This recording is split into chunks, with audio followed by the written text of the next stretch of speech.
While the pandemic continues to challenge us, it has also shown how adaptable, resilient, and compassionate we can be. As part of its One Way, One World initiative, Guardian Group has joined the World Happiness Awards, a project of the World Happiness Fest. Supported by more than 300 institutions and thought leaders all over the world, we are working to bring hope, tools, and support to the largest possible number of people everywhere to simply help in making life easier. Here in the Caribbean, we have many examples of ways in which people have readjusted and adapted to these challenges. And today, we feature one of those courageous individuals. Welcome, Natalie Fonrose. How are you? I'm great. Thank you for having me. You're quite welcome. I'm happy to have you here. Now, during these challenging times, we all had to make various adjustments. Tell us how the pandemic impacted you, not only personally, but professionally as well. COVID-19 has done so much for me in both positive and a negative light. Prior to COVID, my life was constantly on a go. Yeah. Every 2 weeks, I'm on a plane heading to a new destination to put forward my costumes and participate in the carnival festivities. And there wasn't much downtime till even my family was so concerned that I'm always going. Yeah. COVID came along, and I'll be very honest. At the beginning, I was like, woo, look at God. Because it was a break. Yes. So in my mind, I'm thinking it's a month, 2 months max. But by the third month, and there's no progress, then you start to feel it emotionally. And it started to take a toll mentally on me now. Right. Because I'm feeling like we're not going to get a break soon from COVID. Yeah. We're getting a break, yes, from activities and our lives, but COVID has now taken over. So personally, in the beginning, it was all fab, but as time went by, it started to really negatively impact me. Yeah. I started to feel mentally strained, emotionally down. I started to suffer depression. Okay. And there was a point in time with this COVID, and that would be last year, and that whole period of last year, I would say the entire year of last year was COVID. I think I started to make myself a little more absent via social media. Okay. Because I started to really battle with depression, because I'm naturally a very busybody. Like, I love to go. And if I'm not going enough, I get consumed with my emotions, and I get consumed with my thoughts, because I'm a constant thinker. So in that time, and that's when it really affected me personally. Okay. And that's when I started to feel like, Natalie, you need to get yourself up and get busy, get going, start doing something. And that's how I started broadcasting. I started doing a lot of things. Tell people, like, every Monday morning, you're going to learn something new. Correct. But it was just for me to remain sane during a period that is pretty much affecting my life, my bank, Right. and everything to progress to a comfortable living. And just to hit a few years prior, you were an engineer. Yes. So tell us about that transition from being an engineer into Designing. Yeah. Well, I was always a creative. A lot of people didn't know this, but in secondary school, I studied art alongside sciences and computer sciences and literature. My curriculum was diverse because in my mind, from since young, I always felt like I don't want to be placed in a narrow path. Yeah. So when I went to school and I became an engineer now by force, because I got partial scholarships to go away to study arts, but the finances weren't able to facilitate for me to go away. I became an engineer. I started off with civil, and I was like, you know what, since I'm already doing all this math and calculations, but I just go for the more money-making job. Right. And we have free education, and I went and did petroleum engineering.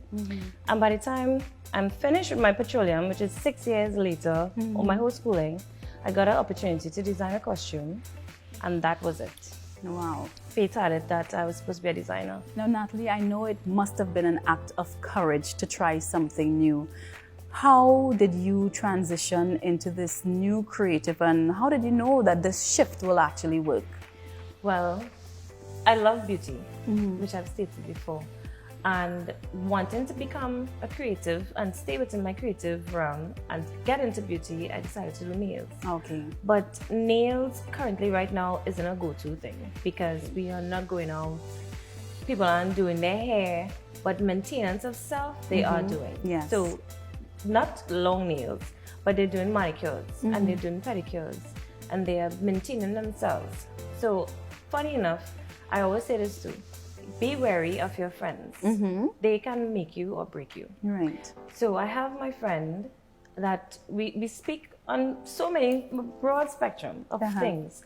And I said to her, I said, you know what, I'm going to do nails. And she's like, you know, I want to do hair too. And she recently left the salon and she's like, you know, I want to have my own space. And I was like, why don't we come together? Nice. And I felt like both of us became a powerhouse and we said we'll come together and put forward this business, which has built itself to evolve into a spa. Because when I'm thinking I'm just providing hair and nail services, we have both decided to school ourselves. And I'm expanding into learning massaging, waxing. She's doing cavitation. She's learning to do facial treatments. And happily enough, I've been able to cultivate this spa in this COVID. People are coming now because self-care has become priority for us. Okay. People have now realized that, yes, fast-paced living has occupied so much of our time. And now that we're home, we're getting to take 5 minutes extra to realize, oh no, my foot has been scrubbed in months. Correct. Because I'm wearing shoes and I'm on the go. So they're taking their time to come and maintain. Because that's what you see now. The same way when we're going to work, every day we're going on a job. The first thing we're thinking, we need to have nice outfits. Yes. We need to have nice suits.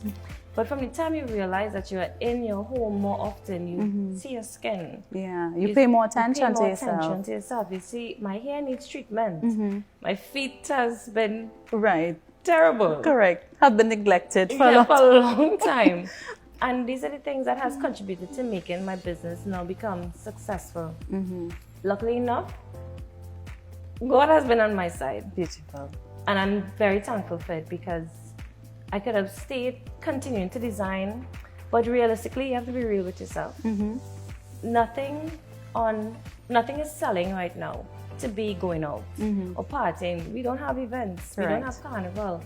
So even if I wanted to continue being a creative and I'm making outfits, it's not going to go anywhere. Yeah. So that's why I felt like this spa that we've built is successful because I've been able to tap into something that's needed right now. That's absolutely fantastic. Now, when it comes to a post-COVID world, how do you see things in a post-COVID world when this is all over?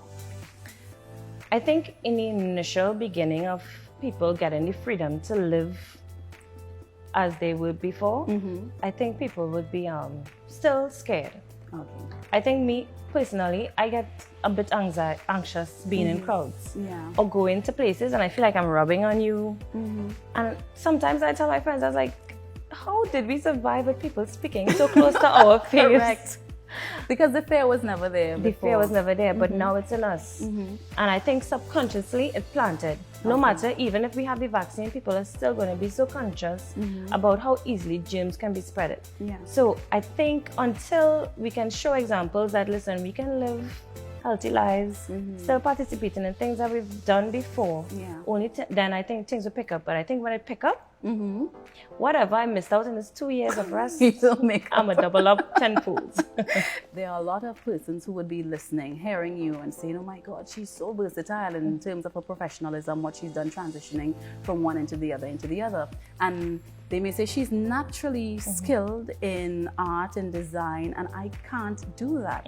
So how do you advise those listening out there to push forward with whatever they desire during these times?